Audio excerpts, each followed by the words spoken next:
Welcome, wonderful, lovely Math 8 mathematicians. Today we're going to be doing part 2 of our little mini-series, Transversals and Triangles. We're going to focus in on our triangles today using our knowledge of transversals and parallel lines and how they form all those angles and how those angles relate to each other.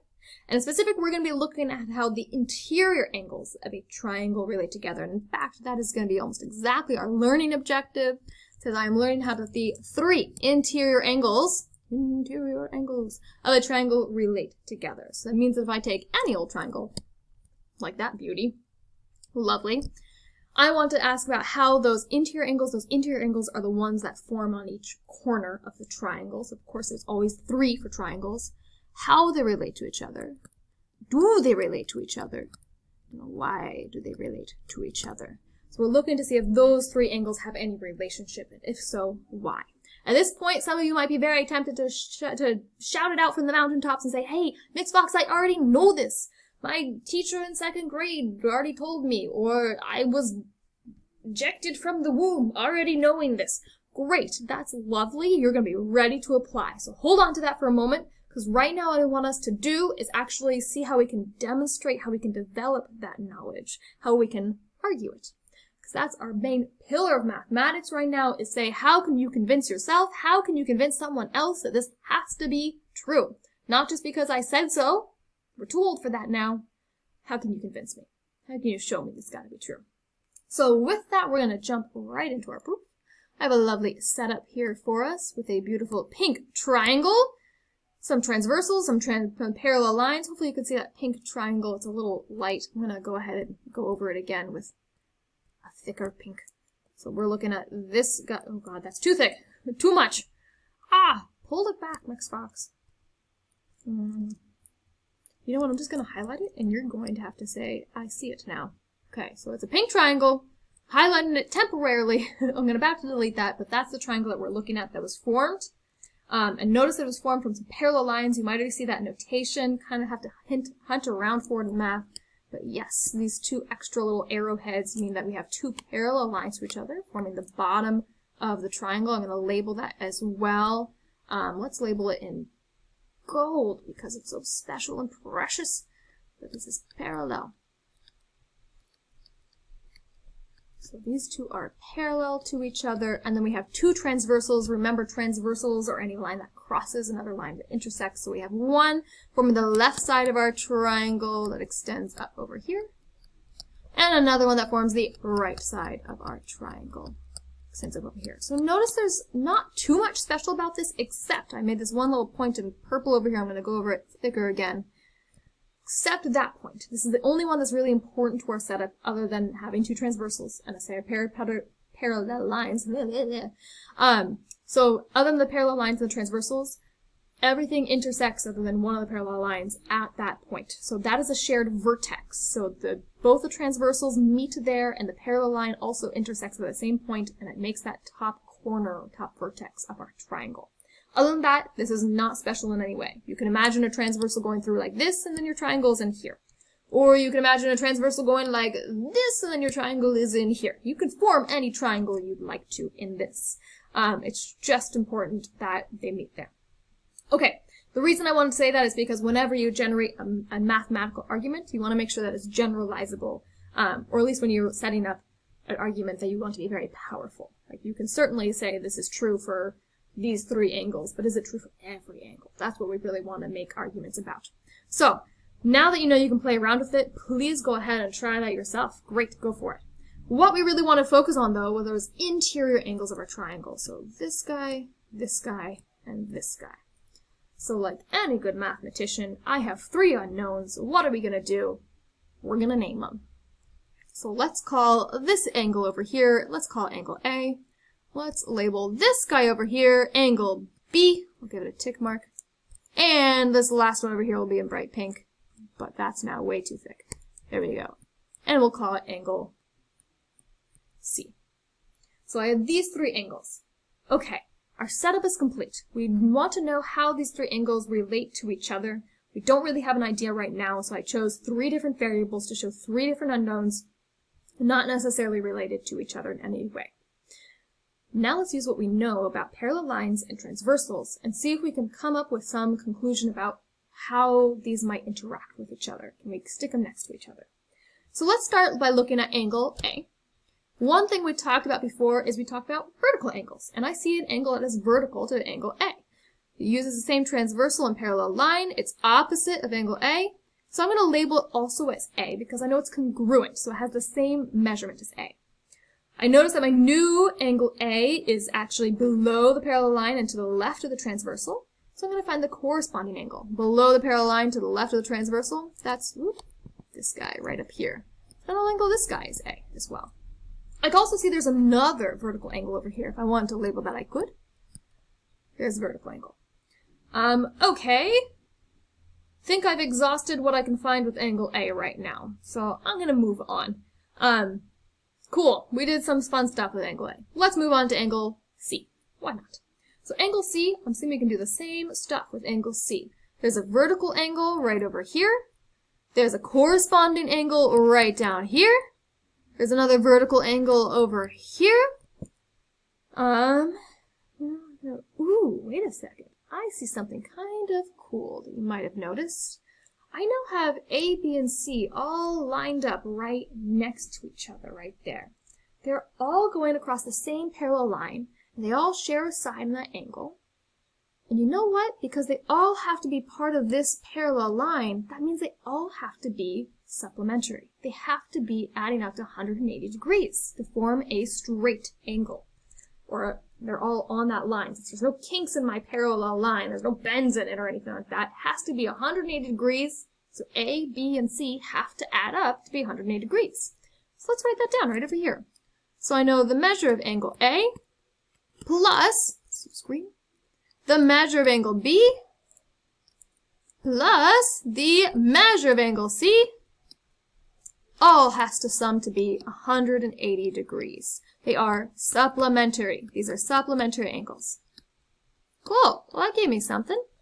But does it tell me about my interior angles? Yeah, it does. Took me a second to think about that because I have to look back.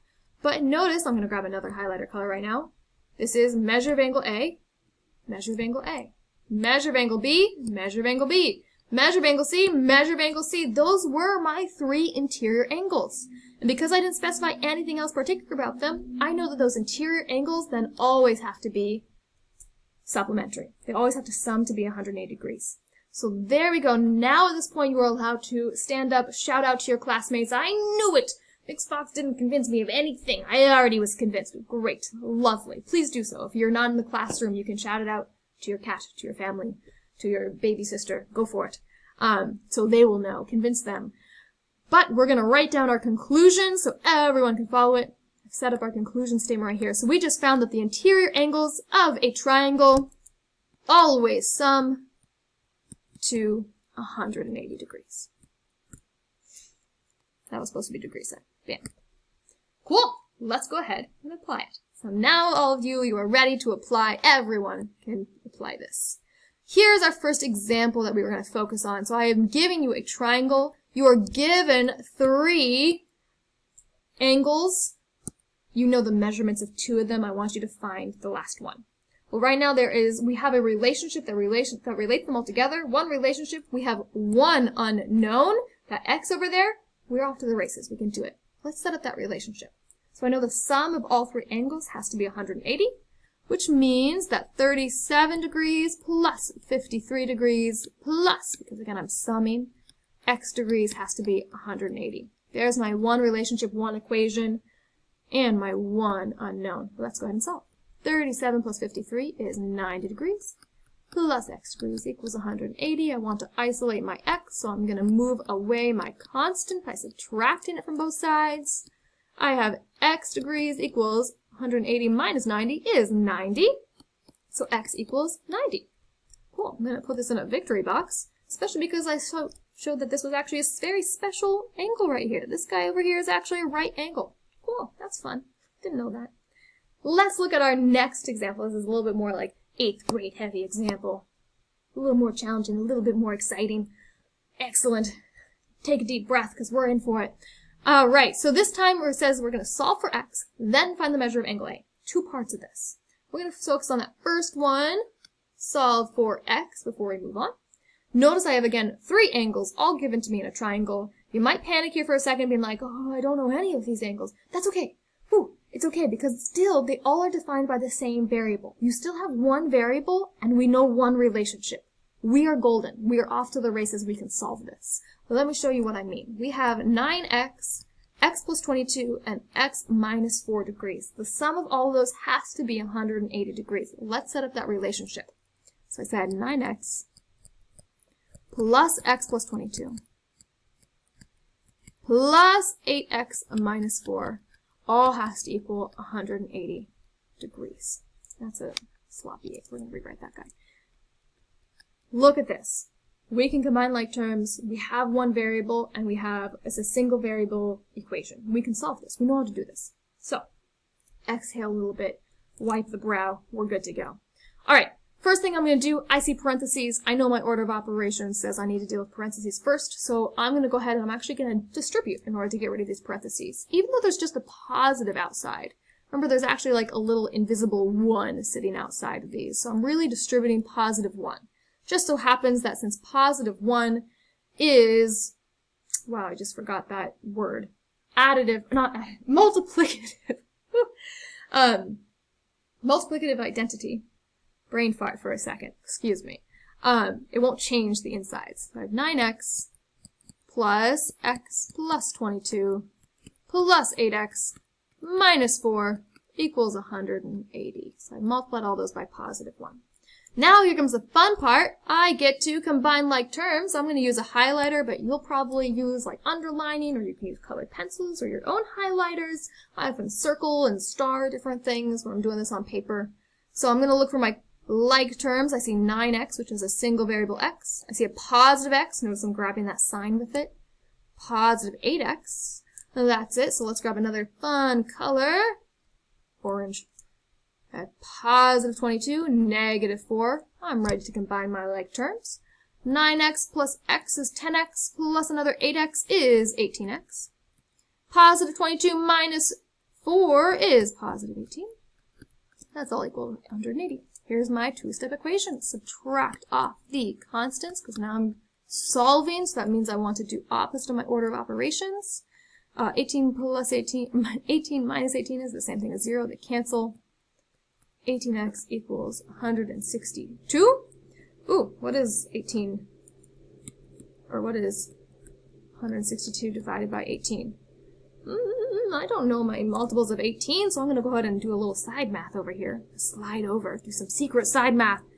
Oh, I'm revealing all the math teacher secrets. So 18 doubled is 36. If I double that, 72. If I double that, it's 144. I'm getting close to 162, so I'm just going to add on a little 18 down there. So secret. Oh, it's exactly 162. Okay, so now I'm just going to count up how many 18s did I actually use. This is 118. This was then, wait, I don't want to use rainbow. I feel like that's going to be confusing. I don't know why. I just feel like it is. This is 118. This was 2 18s. I doubled it to 4 18s. I doubled it again to 8 18s. I added one more 18 down here, so this was a total of 9 18s. So 9 times 18. This told me that 9 times 18 equals 162. So 162 divided by 18 is 9. Fact families. All right. So now I can go back over here. 18x divided by 18 is x. 162 divided by 18 is 9. Found it. First part is done. Victory box around that. I found that x equals 9. So we solve for x. That's not an x. X equals 9. Aha. Check. Moving on. Now it says to find the measure of angle A. So angle A is right down here. It said 8x minus 4 is equal to the measure of angle A. So you know what I'm going to do? I'm just going to plug and chug. Measure of angle A equals 8. X minus 4. I know what x is. X is the same as 9. So 8 times 9 minus 4 is the same thing as measure of angle A. 72 minus 4 equals 68. Measure of angle A equals 68 degrees. We'll just box that guy right here. Cool. So that is how we can apply our interior sum of all the angles of the triangles to find different things. Happy exploring!